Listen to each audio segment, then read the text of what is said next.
Let's start our adventure with acids and bases. Lilu has 3 cups, each with a clear liquid. The glasses have window cleaner, water, and vinegar, but Lilu doesn't know which is which. Let's help identify.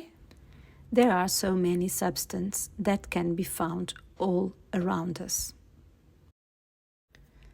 Some substances taste sour, like lemons, and others feel slippery, like soap. These are some clues that help us identify acids and bases.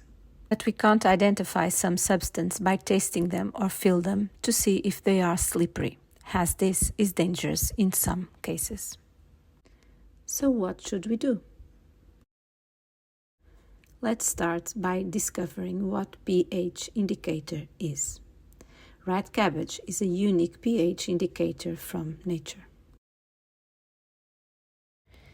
You have seen how the red cabbage indicator changes color in the presence of different substances.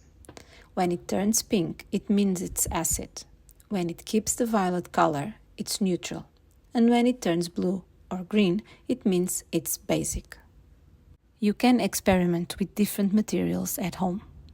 In the kitchen, you can experiment with different waters, milk, tomato, yogurts, and salt.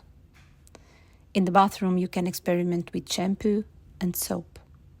You can also experiment with cleaning products, but be careful, always with adult supervision. Stay curious and keep experimenting.